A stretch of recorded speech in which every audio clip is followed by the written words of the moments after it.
Guys welcome back to our channel the analytical CA एंड इस video में हम बात करेंगे जो सीए फाइनल एग्जाम्स होने वाले हैं मई 25 में उसकी प्रिपरेशन स्ट्रेटेजी के बारे में। जो 45 डेज अब जो बचे हैं आपके एग्ज़ाम में, आपको उसमें कैसे पढ़ाई कर लेनी चाहिए। तो हम बेसिकली लेके चलेंगे कि मान लो अगर आपने कुछ भी नहीं करा है ना, तब भी it is enough time to clear your examinations.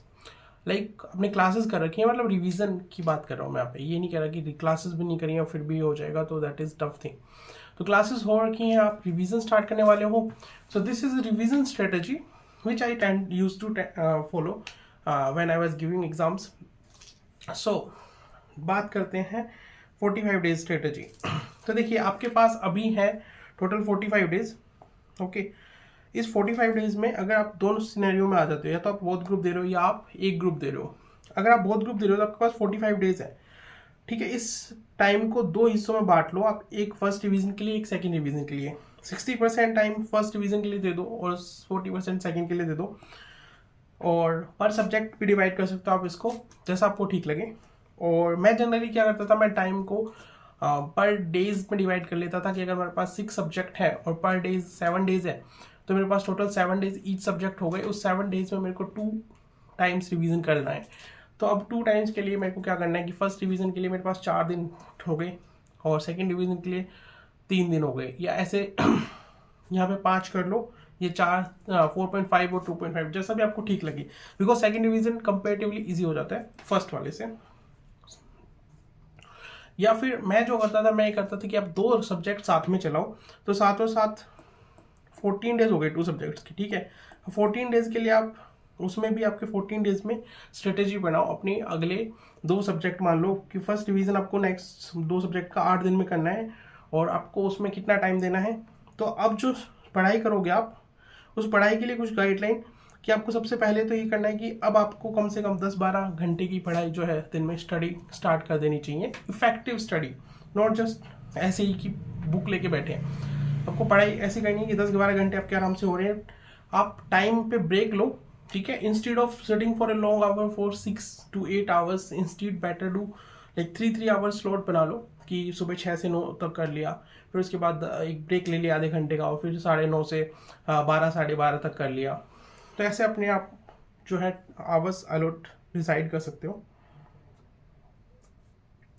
उसके बाद हम चलते हैं आगे। तो आप ऐसे अपना स्टडी प्लान बनाओ। अब इसमें भी प्रायोरिटाइज रखो जो सबसे ज़्यादा इंपॉर्टेंट चैप्टर्स हैं, ए कैटेगरी फर्स्ट जो भी रिवीजन कर रहे हो। ठीक है, उसके बाद फिर बी और फिर सी। देखो, it is for just priority, it is not कि आपको सी कैटेगरी छोड़ देनी है या बी कैटेगरी छोड़ देनी है, सिर्फ ए कर लो। टाइम के हिसाब से सब कुछ करने का टाइम तो नहीं हो रहा, मतलब तो आपको जो पहले करना है वो करना है। एटलीस्ट ए कैटेगरी सबसे अच्छे से करो, फिर बी, और फिर टाइम बचे तो सी। और try to do it as much as possible, but अपना क्वालिटी भी मत खोना। अब जो पढ़ाई आपकी होनी चाहिए वो ऐसी होनी चाहिए कि मान लो अगर आपने 3 घंटे लगा के एक चैप्टर पढ़ा है और अगर वो चैप्टर 5 मार्क्स का आता है एग्जाम में, तो 5 मार्क्स आपके कहीं नहीं गए, बिकॉज आपके पास ज़्यादा टाइम बचा नहीं है। सो ये है बोथ ग्रुप वालों के लिए। अब उसमें भी आपके 6 सब्जेक्ट हैं, तो जैसे ओपन बुक है उसमें अगर आपको कम टाइम देना है तो वो आप थोड़ा सा टाइम एडजस्ट कर सकते हो, ये आप मैनुअलाइज कर सकते हो थोड़ा। ठीक है, it is just a common divide. अब आते हैं जो एक ग्रुप देने वाले हैं, या कोई भी एक ग्रुप, चाहे फर्स्ट हो चाहे सेकंड ग्रुप हो। इसमें आपको क्या करना है, अब वही आपके पास टाइम कितना है, 45/3 आपके पास टाइम है टोटल 15 डेज पर सब्जेक्ट। अब इसमें आपको क्या करना है, फर्स्ट 60% वही 40% टाइम, उसमें भी आप डिसाइड कर लो आपको 2 सब्जेक्ट के साथ में करने हैं, या इसमें भी आप डिसाइड कर सकते हो। मान लो एक दिन दे रहे हो, उस एक दिन में कितने सब्जेक्ट पढ़ने हैं आपको। मैं जनरली रिकमेंड करता हूँ कि 2 सब्जेक्ट आप पढ़ सकते हो आराम से एक दिन में। जैसे कि जो फर्स्ट ग्रुप दे रहे हैं उनके लिए बहुत ईजी क्या रहता है, वो साथ साथ में जब भी एक सब्जेक्ट उठाएं, तो जैसे FR उठा रहे हैं, तो जैसे कि FR उठा रहे हैं, ठीक है, FR के लिए मान लो वो दिन में 6 से 8 घंटे दे रहे हैं, तो साथ में वो 2 घंटे ऑडिट के लिए दे दें।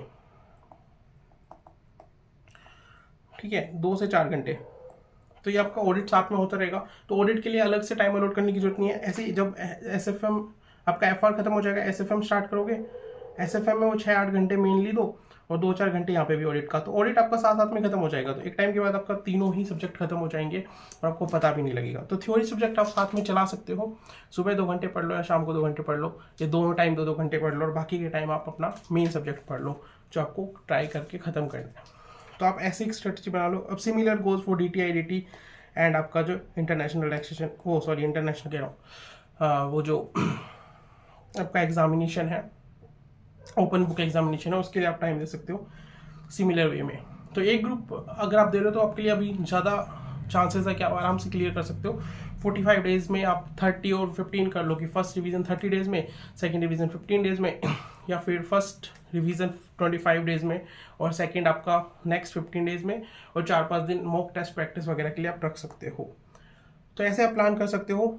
टाइम इनफ है, अभी भी ऐसा नहीं है कि टाइम बहुत टाइम नहीं बचा या नहीं हो पाएगा, ऐसी कोई भी होप अपने माइंड में मत लाना ऐसी कि अब टाइम नहीं बचा। टाइम इनफ है, आप प्लान करो, स्ट्रेटेजाइज करो, अपने ABC कैटेगरी पे ध्यान दो, इम्पोर्टेंस पे ध्यान दो, और कंटेंट जो भी पढ़ो उसको स्ट्रेटेजिकली पढ़ो कि भाई कि अगर मैं ये पढ़ रहा हूँ और ये एग्जाम में आएगा तो मेरा होके रहेगा, ये नहीं छूटेगा। तो इस तरह से आप फोकस करो, पढ़ाई करो। 45 days are enough to clear your examinations. मैंने भी अपना जब क्लास ग्रुप दिया था वो 1 महीने पढ़ के दिया था, 1 महीने में मैंने एग्जाम क्लियर कर लिया था, वो रिवीजन के बेसिस पे बता रहा हूँ मैं आपको।